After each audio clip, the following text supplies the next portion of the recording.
Hello everyone, let's give a few moments. Yeah, okay. Hello everyone, let's wait 1 to 2 minutes for everyone to settle in and to log in. My name is Natalia from EPDE. I'm really happy that you are joining us today. Yes.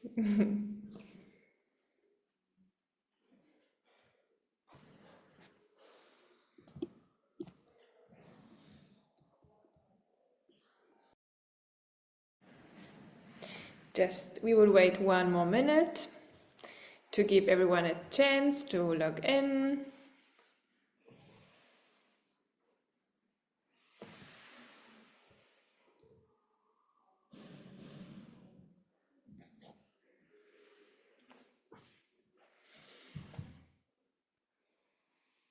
Okay, and once again, hello and good afternoon everyone from Berlin. My name is Natalia Sobczuk and I'm a project manager at the European Platform for Democratic Elections, EPDE, Secretariat in Berlin. Thank you so much for joining us today. It's our second webinar on the topic of presidential elections and the constitutional referendum in Moldova. Both events are set for the 20th of this month. And those two significant events are crucial for keeping Moldova on its path towards the European accession and are events that we are following with great interest. So I warmly welcome all our participants. And at the beginning, I will start with a few housekeeping details. It is a webinar, and the webinar it's being recorded. It should take between hour to hour and a half. The video is concentrated only on the speakers, so only the speakers will be visible all the time. After my brief introduction and the presentation of the speaker, we will have a Q&A session, and you can submit your questions via the Q&A function. So, first of all, a short intro about EPDE. EPDE is a network of 17 election monitoring organizations from Europe and Eastern Partnership countries. We are active since the early 2000s, and this month EPDE will deploy 15 election observers to Moldova, next week actually, and we very look forward to observing the elections and connecting with other missions while we are there. But for now, we will focus on electoral campaign, highlighting the key topics such as election observation efforts, media coverage, disinformation, foreign influence, and financing. At the beginning, let me introduce our speakers. Our first speaker is Victoria Dodon. She's the editor-in-chief on Independent Journalist Center, who will provide an overview of the issue of media access to information, which is especially crucial during the election period. Victoria will also share her findings from their reports on disinformation monitoring in both social media and mass media. Welcome, Victoria. Our second speaker is Aneta Gonța, Deputy Chair of Audiovisual Council. Aneta holds a PhD in political science, and she has over 15 years of experience in academia and media research. During our discussion, Aneta will explain to us the role of the Audiovisual Council in monitoring election coverage and share the best practice examples from their fight against disinformation. Welcome, Aneta. And finally, our last speaker, Mariana Focșa, is an electoral analyst from Promo-LEX. Promo-LEX is an EPDE member organization from Moldova. She will introduce the insights from their pre-election observation, showing the real situation in the field. Promo-LEX has been monitoring the whole electoral campaign, and today Mariana will share with us their findings. So I'm really looking forward to this discussion. Each speaker should have 10 to 15 minutes. The statement will be followed by the Q&A session. We will start with Victoria. As already mentioned, could you please tell us a bit about the issue of media access to information and how it affects journalists during electoral period, and how does the issue impact regions like Gagauzia. And additionally, the Independent Journalist Center recently published a report monitoring 10 TV channels. So could you please share the key findings from your monitoring and tell us what trends have you observed? And at the end, we would love to hear about the research on the social media and what are the main disinformation narratives you have seen on social media, especially regarding the referendum and the anti-EU statement. Yes, thank you so much. Victoria, the floor is yours. Hello, everyone. Thank you very much for the opportunity to speak on such important topics nowadays in Moldova. Of course, we can talk a lot about all of the things you would like to touch upon, but I will try to go briefly through it, and the presentation will help me. Yes, thank you very much. So first of all, about the challenges for the press in general, if we can go to the first slide.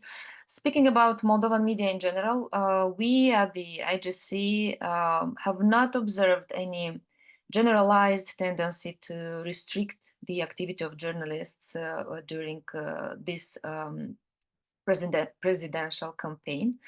To restrict the access to information and other professional needs of journalists in general. We have seen recent amendments to our electoral code, Moldovan electoral code, and together with the approval of the regulation on election coverage by media outlets, and also a new law on access to information, we now have a quite clear and extensive legal framework which gives to our journalists the right to document the electoral processes, to cover them, to go to the events, to cover everything linked to this electoral period. And not only to journalists that work in a newsroom, but also to freelancers. So in general, the general tendency is that Moldovan journalists have access to information linked to elections and other related topics. But if we go to the south of our country, to Gagauzia, the situation there is not so optimistic. In Gagauzian autonomy, journalists constantly complain about attempts by the authorities to restrict freedom of speech and access to information. And such cases are regularly documented. One of the recent cases is linked to Nocta.md, which is a renowned media outlet in the country, online media. The newsroom filed a request for information asking the local authorities to be told who are the advisors of Evgenia Guțul, which is the local governor of Gagauzia. Actually, our law states that these data should be public and cannot be restricted, but the local government refused to reply to this request of information, and usually such cases end up into courts, and it takes quite a long time to reach and to obtain it takes a long time for such a case to reach the end. And many times after 1 year of going into courts, this information is not relevant anymore. And also, if such a case is examined by the police, the local police, usually the police misinterpret such cases. So in this regard, local journalists have huge difficulties. Also, It is well known that in Gagauzia there's a public official's reluctance towards journalists, accusations, disrespectful language, hate speech towards independent media. And also there have been attempts of abusive media regulation in the region. For instance, the local authorities voted a law which asks for a kind of local or parallel licensing for TV and radio stations, local TV and radio stations, which is actually an exclusive attribution of the Broadcasting Council of the Republic of Moldova. So they said, if you want to activate here in the region, you should buy a permissive act, which is totally out of the general legal Moldovan framework, and it is not in accordance with the law of our country. Another example of an attempt of media regulation is an arbitrary and abusive mechanism of accreditation of the press that want to be present at the hearings of the local parliament, which is again not in respect with our constitution and other legal and the legal framework that governs the media freedom in the Republic of Moldova. Next slide, please. As we said, as Natalia said in the beginning, indeed, the IGC is constantly monitoring TV channels during different elections. This time, we monitor weekly 10 TV channels, and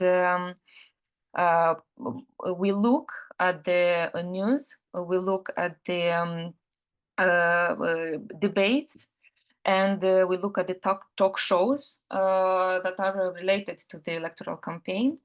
What we can say today, the IGC released its second monitoring report. What we can say in general is that the tone used for presenting most candidates in their newscasts is predominantly neutral, of course with some exceptions, and you can see on the screen examples in case of different candidates. Some appear in a negative light, some in positive light, some in neutral light. Also, what we've observed is that the ruling party had most appearances in a negative context in the last 2 weeks. Again, depending on a particular TV channel, we show who or which candidate was presented mostly in a neutral light, positive light, or negative light. In case there would be questions on that, I can go into more details. What I also wanted to say about TV coverage is that we observed that after our authorities suspended licenses of 12 TV channels that used to broadcast in Moldova, and also they used to retransmit content from the Russian Federation and spread disinformation, fake news, manipulation, after suspending their licenses, and also after blocking a dozen of websites that also were spreading disinformation. What we observe is that at least on TV, there are not so many cases, or during this electoral campaign since it started, we haven't seen many cases of disinformation and manipulation on TV particularly. But there were some exceptions. For example, last week, the ex-president of the Constitutional Court released some anti-EU narratives, and he said, like, look what's happening in Romania since they've integrated into EU, and he gave some examples which are totally parallel with reality, and it happened during talk show. But instead, the disinformation migrated to online, to social media in particular, but also to online, and I will talk about it shortly. If you can help me with the next slide, please. Okay. Also, the IGC is constantly monitoring the most popular news websites in Moldova. The last monitoring took place in September, right before the electoral campaign began. And what we observe is a general drop in news quality for most portals. It's a huge problem nowadays in Moldova. We've seen a widespread copy-pasting, simple copy-pasting of press releases, of party press releases, of Facebook posts, of advertisement which is not marked. Also, what we see as a trend is that the content of many websites monitored is often similar. It looks like there's a person in the background sending a particular piece of text to 5 websites, and this text is published at the same time on this website. So we can't understand who is the author, what's the primary source of this text. And also what we've seen is, of course, polishing of the image of several politicians who have announced at that moment during our monitoring that they intend to join the electoral campaign. Depending on who is financing or who owns a particular website, you can see this trend of polishing a politician or another. And as I said, the biggest problem nowadays with the disinformation happens on our social media networks. Next slide, please. The anti-EU narratives have flourished on Telegram, TikTok, and Facebook. We've been monitoring these narratives, the way they spread, channels, sources, last week and this week, and we will do that by the end of the campaign. And we've seen during this period the proliferation of some anti-EU and anti-referendum narratives. You can see on the left side narratives related to the referendum, concretely, that it is organized with the violation of law, that it is a populist and hypocritical act.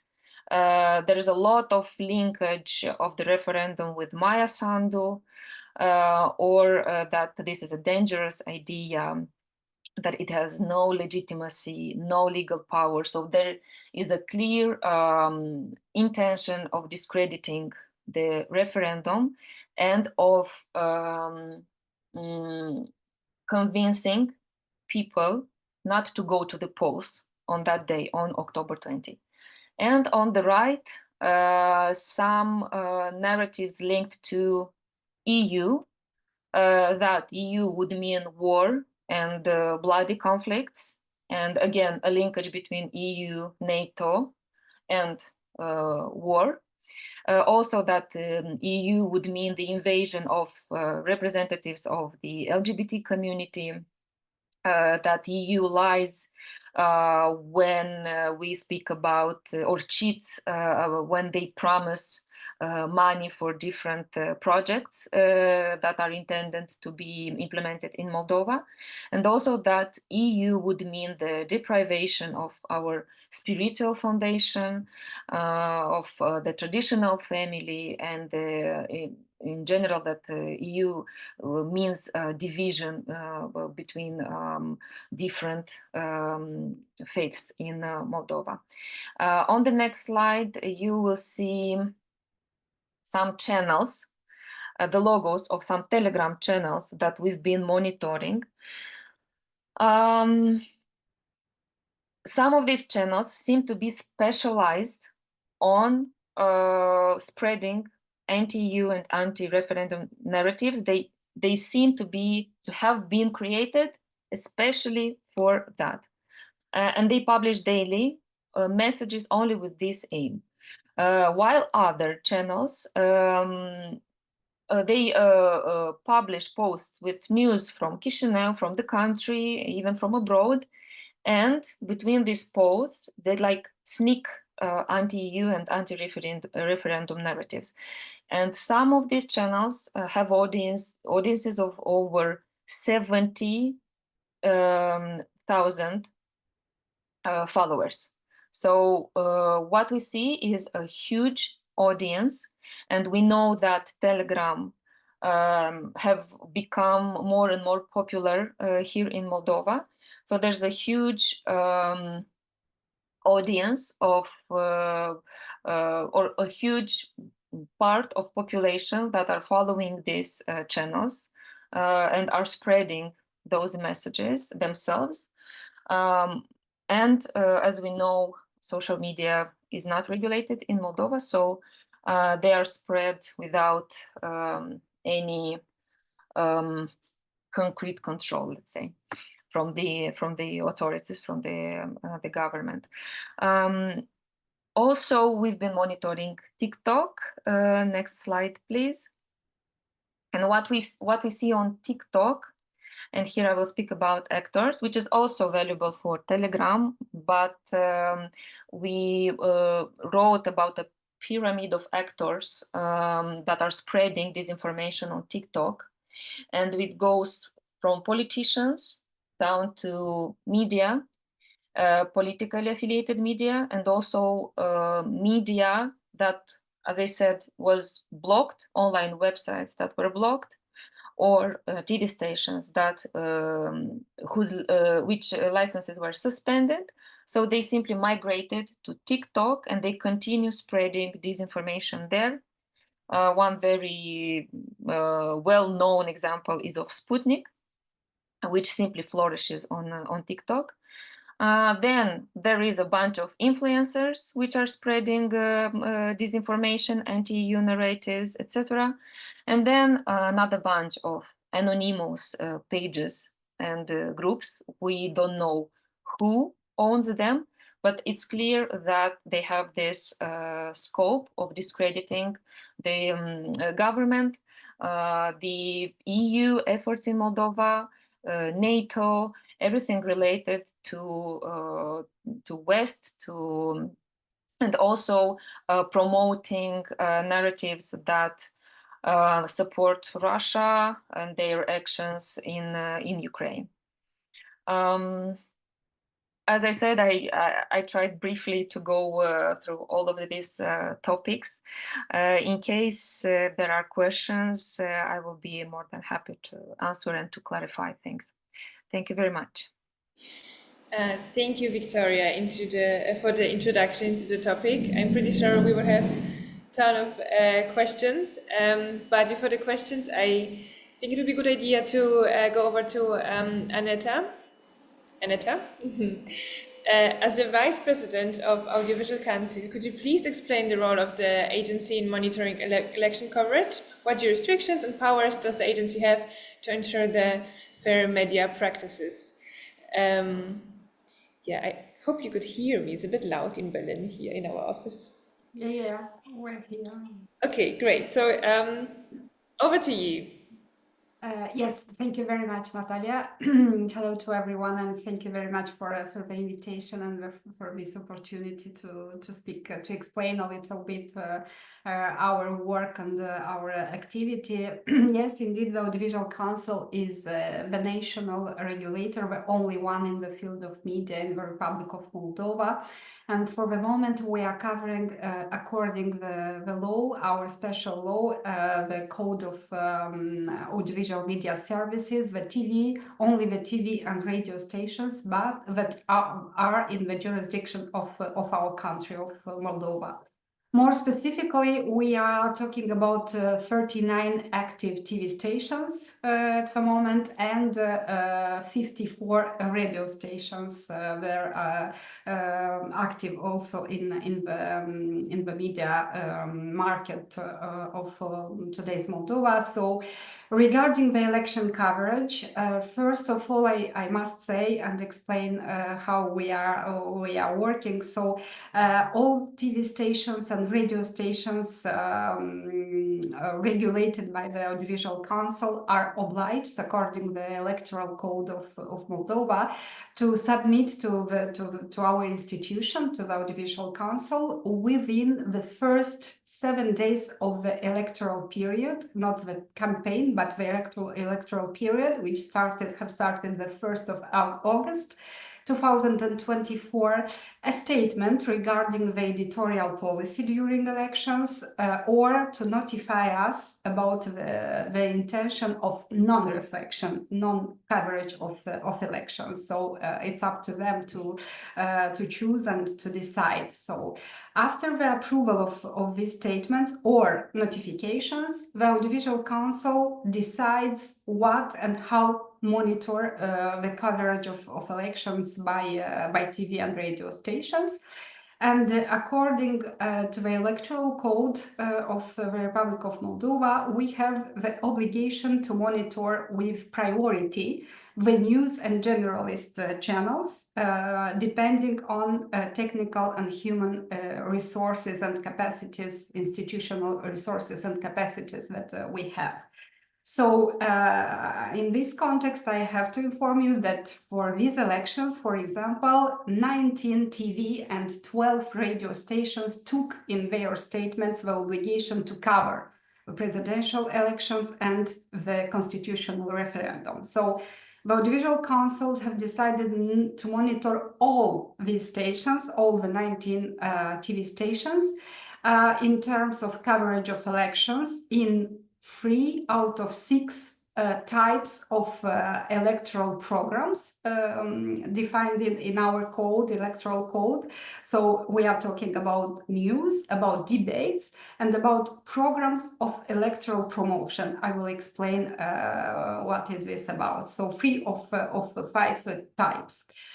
In the same context, we do not have resources, unfortunately, to monitor radio stations in these elections, but the experience of previous local elections of 2023 showed that radio stations in general respect the electoral law and our special code of audiovisual media services. So, but anyway, consumers and candidates can always submit complaints to the Audiovisual Council regarding radio coverage of elections. So, and we are obliged to examine them within 3 days. So, for instance, we do not have such a type of complaints, but consumers can do it. Can do this in any time. So now we're in process of monitoring all TV stations, 19 TV stations, and last Friday we have presented the first report on the coverage. It's true that we decided not to sanction anyone in the first week, but we warned all TV stations to be more careful and respect the law, the electoral and the audiovisual law. And so our monitoring has shown that in general, TV stations have complied with the legal requirements in general. and the most frequent violations being more technical, I would say. For example, the absence of the special section dedicated to elections, Electoral 2024, in the news programs, for example, or topics broadcasted outside the section, and etc., etc. So this type of technical violations have been found in the first period of monitoring. Regarding, maybe I would talk a little bit of the fairness and how the Audiovisual Council is trying to ensure a little bit all participants in the electoral process to have fair access to media coverage. I would say that in this context, we are doing also our job by monitoring, analyzing and doing reports on the coverage by each station, but in this case, by each TV stations, and where applicable, by sanctioning them for violations of the law. So over principles of fairness, balance, and impartiality. We are talking about these principles as a very important, the core of our monitoring, but we will be able to compare and to prove the presence or the lack of these principles starting with the second week of the campaign, because in the first week different candidates and different participants to referendum have had different amount of activities, of electoral activities. So on this Friday, we will present the second report with all findings, conclusions, and also with maybe sanctions. I don't know, we will see. So also in this report, we will present the results of the monitoring of the, like I said, the programs of electoral promotion. Electoral promotion, which means the way TV channels have given free airtime to each presidential candidate and referendum participant, because according to our electoral law, electoral code, each national TV station, not local and regional, but national TV station, have to give free airtime, 5 minutes to TV and 10 minutes to radio, to each candidate and to each referendum participant. So and we will have this analysis this week, this Friday, and which will show the general picture of how all participants in the electoral process have had fair access to media coverage, because this free airtime has to be offered by TV stations in the first 2 weeks of the campaign. So last Friday, the 4th of October, was the last day when TV stations had this possibility, opportunity to give the free airtime to presidential candidates and the participants to referendum. Also, I would like to stress, if we are talking about disinformation, some details regarding the activity also of the Audiovisual Council, because it's important, and I have to tell you that since the definition, we have a definition of disinformation in our special law, in the Code of Audiovisual Media Services. So since the definition of disinformation was introduced in our law, in our special law, the Audiovisual Council has developed a complex methodology for assessing cases of disinformation spread on radio and TV, because it's a very important and complex issue. So we have this methodology, and after the approval of the methodology last year in September, the Council has analyzed several different contents suspected to be disinformation, but has applied sanctions on Article 17 of the code of our special law on disinformation only once this year in April 2024 regarding, unfortunately, I have to say, regarding the regional public TV named TV Gagauzia. So we have had, it took a lot of time to us to do this analysis, to explain, to prove, because according to the definition of disinformation from our code, we have to prove at least the presence of three elements, important elements. The first of them is we have to prove that the information is false. The second element is the intent. We have to prove that the disinformation, the false information, was spread with intention to harm. And the last but not least, very important, you have to prove that a harm was, a prejudice was produced to the national security of Republic of Moldova, of a state.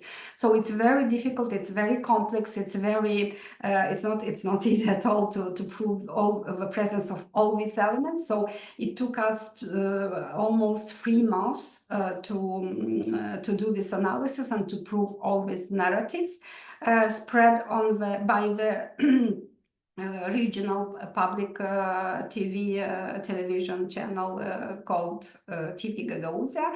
And in April this year, we have sanctioned for the first time, and for instance, for the moment, it's the only case we have on disinformation. So we sanctioned TV station for disinformation.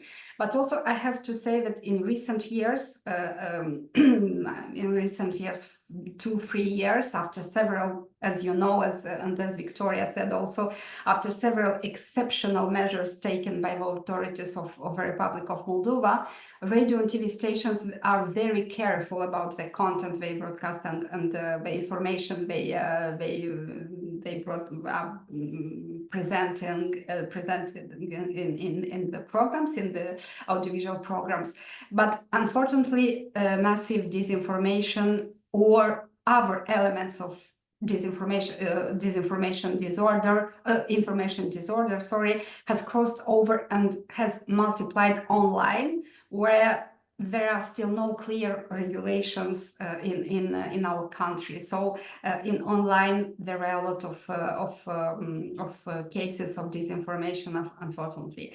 But in our case, in the case of Audiovisual Council and TV and radio stations, we are regulating. So details and possible cases of disinformation in the current electoral campaign could be presented later in our reports. But I can say that in the first week, no such cases were found by our monitors and by our team. So yes, but I could also add some activities maybe and the approach of the Audiovisual Council regarding disinformation and the possible impact of this type of information disorder. So as I said, our work, our approach now at the Audiovisual Council in recent years has been and still is very much based on prevention and warning about prohibited content, because it's very important, including disinformation, but not only disinformation. We have also hate speech and propaganda of war and different content that are illegal according to our law and to international law. So it's very important to prevent and to warn about this type of content. So we try to apply the law. So that there are no cases of disinformation in audiovisual content, in particular by monitoring the compliance with Article 13, for example, of our code, which refers to correct information of the public, and it's the core of our code or our activity, if you want. So it's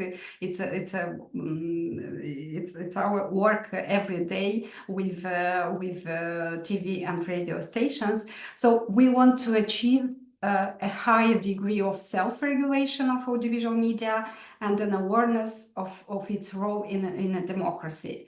Of course, it's not easy, and we have a lot of work to do. And also, it's important also to say that also we have started this year as a regulator to carry out media literacy, media education activities from the perspective of a regulator, audiovisual media regulator, by explaining, for example, certain concepts in the code, in our special law, the role of the Audiovisual Council in the development of a fair audiovisual space, what is an illegal content, for example, and why it's so important not to have it at TV or radio, and so on and so forth. So it is a difficult and long process, but we believe that this approach, this is how we contribute to the sanitization, if you want, of a Moldovan audiovisual space, by respecting the law and applying it uniformly in relation to all TV and radio providers. So grosso modo, but would be the answer to your question. Thank you very much. And if someone has question, I'm here. Thank you very much. Perfect. Thank you so much. I think I will maybe open a little Q&A round before we go to our next speaker, as Mariana will concentrate more on finances. Sorry if there are questions now to Victoria or Aneta. Please, you can put them in the Q&A function. And in the meantime, I was wondering, as you were talking about media education, and we were talking about social media on the one hand, on the television on the other hand, and you were giving so many examples, both of the speakers. I was wondering which people, or like which society groups are most endangered when it comes to disinformation, and how you can see it, and as you are trying to bring the media education, like what are the tools, and how are you dealing with different society groups in this matter? Maybe, yeah, I don't have a... Maybe, I don't know, I must to say that the Center for Independent Journalism is the pioneer of media literacy activities in Moldova, in general, our civil society. So we, as a public institution, as a regulator, we are very modest, and we have just at the beginning of this process, because we understand it's very important for us as a regulator to have this type of activities. So Victoria will refer to a lot of activities they are doing. We, I can say as a member of Audiovisual Council, that television is still very influent regarding the people aged 50 and plus. So it's a category, very important category of population of Moldova, who are still listening and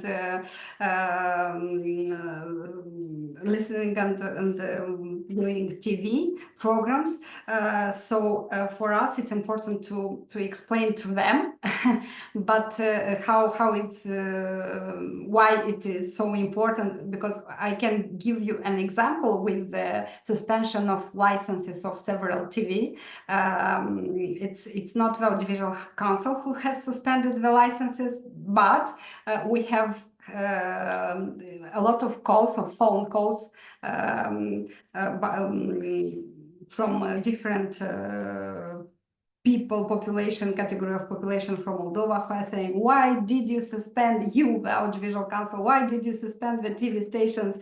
Because it's not about Russian propaganda, it's just cinema, it's just this TV series and shows, entertainment and so on and so forth. And we are trying to explain them that it was the decision of the Commission for Exceptional Situations in the first period, and after that the decision of another council. It's not the Audiovisual Council who have suspended these licenses, but we understand that this public is very vulnerable, and we need to do something with.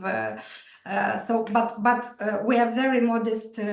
We are at the beginning of this path, so I cannot tell you a lot of things of tools and activities we are doing, but we have several a mini campaign, if I can call it like this, a mini campaign of media literacy in online, for instance, and we are trying to think how to get to older population of Moldova. So, but Victoria has a lot of information on that. Thank you very much. Yeah, thank you. Thank Yeah, you. Victoria, if you could. Thank you for the question. Indeed, we at the IGC have done and are doing and are planning to do a lot of things. There is no particular group that is more exposed to disinformation. All of the population is or might become a victim. I mean, everyone. So this is why our approach is to cover a variety of groups through different tools and through different approaches.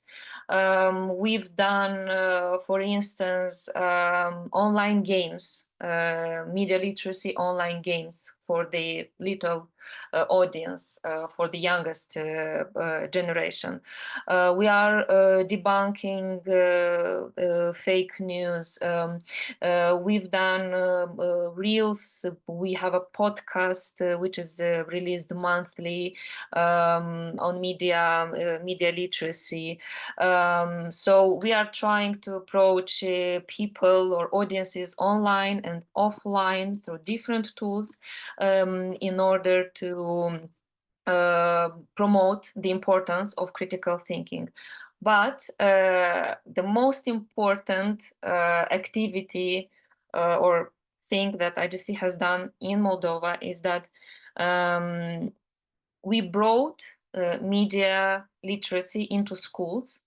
There is an object, a media literacy object, which is optional, it is not compulsory, but a particular school, a particular class can choose to study media literacy if they want at different levels, from the youngers, from the 3rd and 4th grade, going through the 7th and 8th grade, and then 10th grade.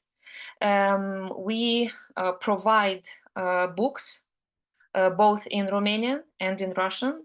And what we do is we train teachers to teach media literacy into schools, and we've been doing this for the last 7 years. And in the last period of time, the IGC has decided to change a bit the perspective and to try to involve our authorities in this process, which is a very complex process. And we understand that is not the efforts of an NGO or several NGOs are not enough. So what the IGC has done, we developed a plan, a huge plan on media and information literacy, covering the next 2 years, 2024 to 2026. And it is an interministerial plan that was approved by the Ministry of Education and the Ministry of Culture.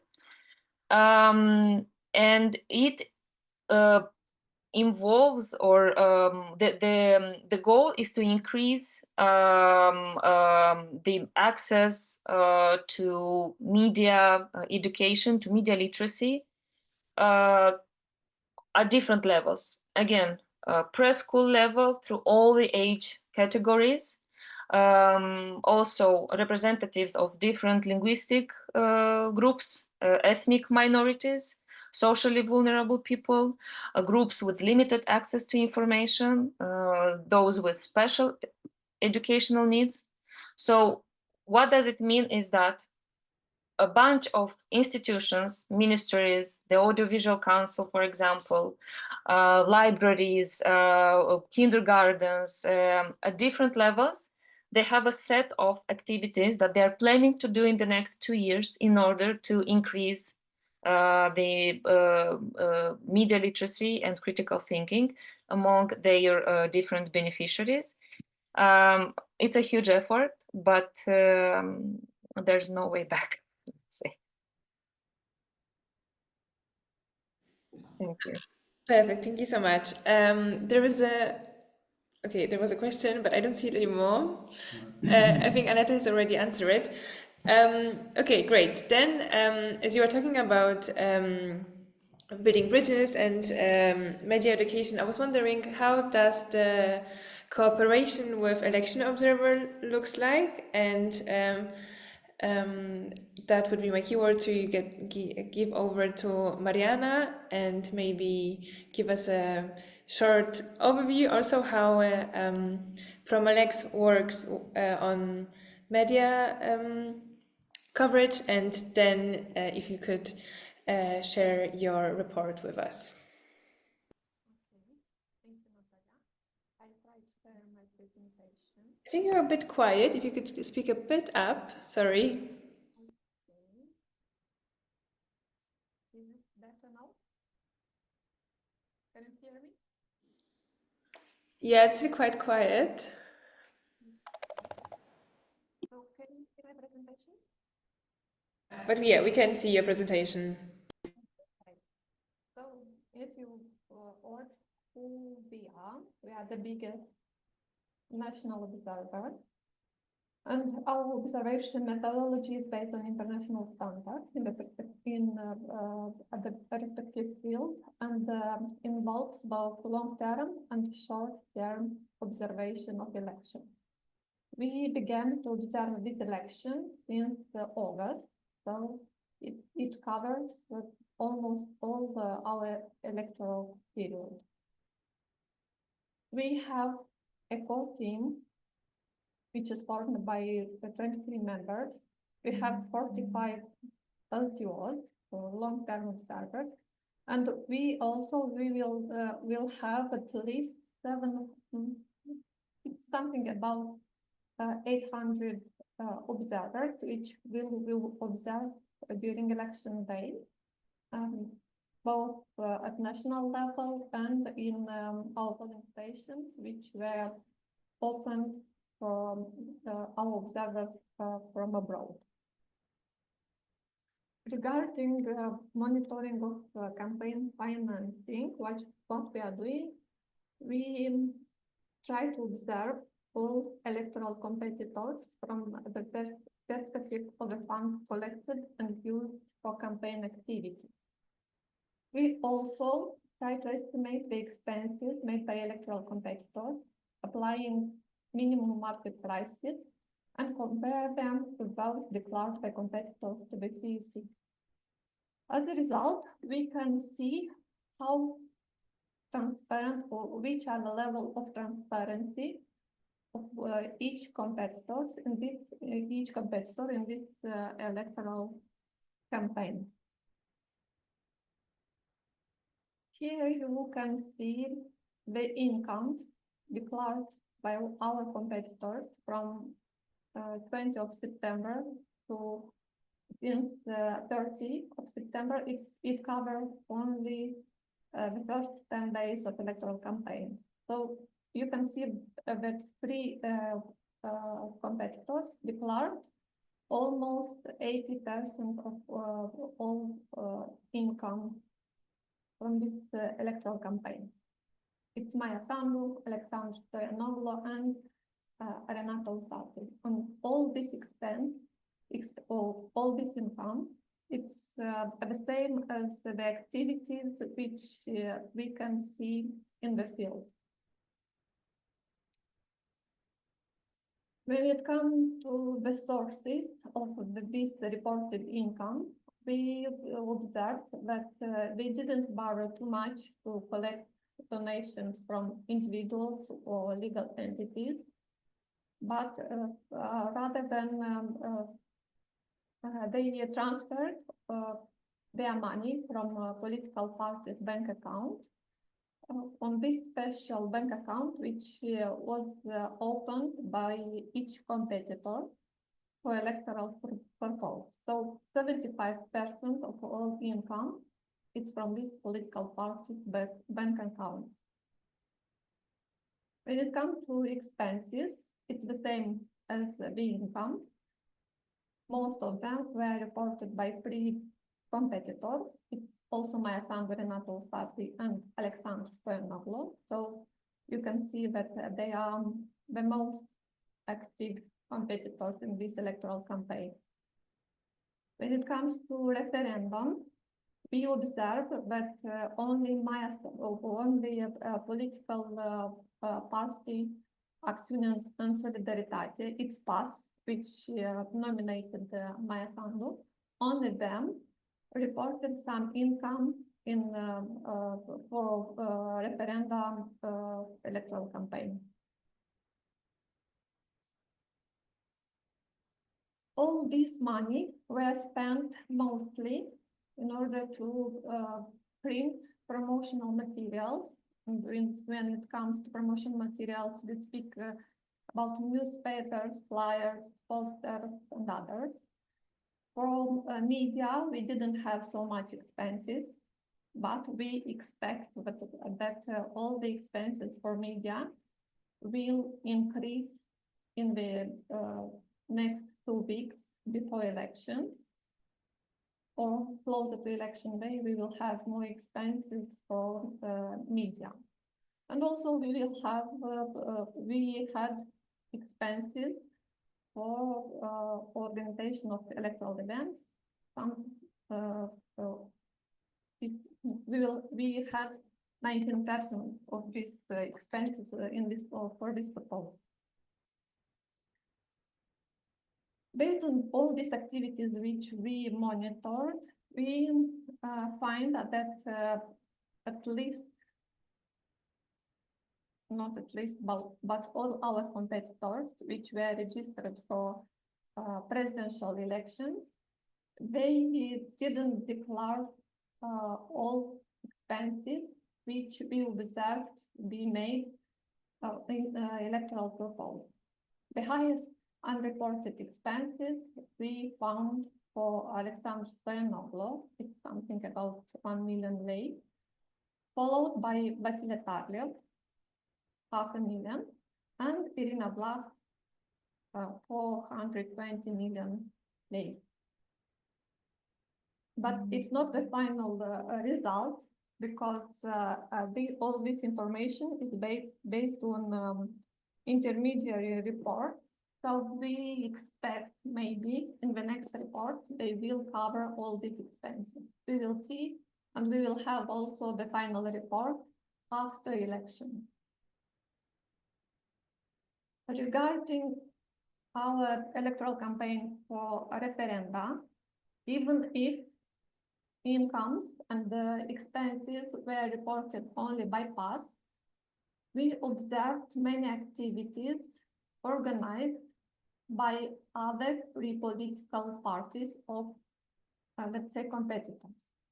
It's MAN and also Communist Political Party. Also, we have a big political bloc its Victoria, which was not registered as a political contestant. But we observed a lot of activities made by this political bloc, and all these expenses were not reported to CEC, which is the issue of this political bloc. It's ruled by Ilan Shor from Moscow, Russia, and a lot of money are coming in these elections to this political bloc. As a result, we observed massive vote buying by this political bloc, mainly through Telegram channels, by collecting voters' personal data, and through a Swedbank bank account. Only yesterday, our National Anti-Corruption Center informed that they have had registered over 100 minutes establishing passive electoral corruption. And what this means? This means that they have had at least 100 cases when our voters were found to receive money from somebody, but from our experience, it's from this political bloc victory, in order to vote in an unexpected way, and almost for this referenda, and to vote no for this referenda. So that's all I think about political financing. Okay, perfect. Thank you so much. Then once again, I will open out for Q&A. If there are any questions, we can wait some seconds, and you can put your question into the Q&A function.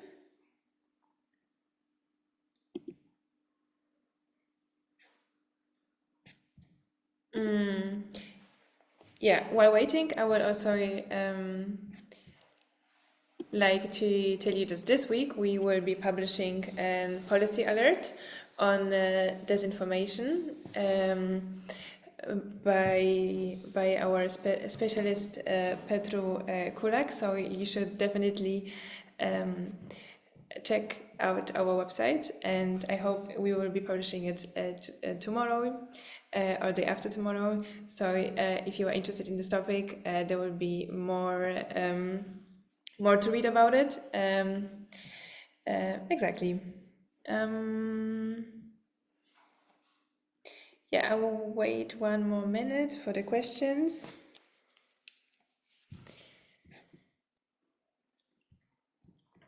Yeah, if there are no any questions anymore, then thank you so much for taking part in our seminar, in our webinar. Thank you to all the speakers, and for sharing your knowledge. And yeah, I'm looking really forward for myself and our whole group of observers to coming to Moldova next week. It will be super interesting, and yeah, wish you all the best. Have a beautiful afternoon. Thank you.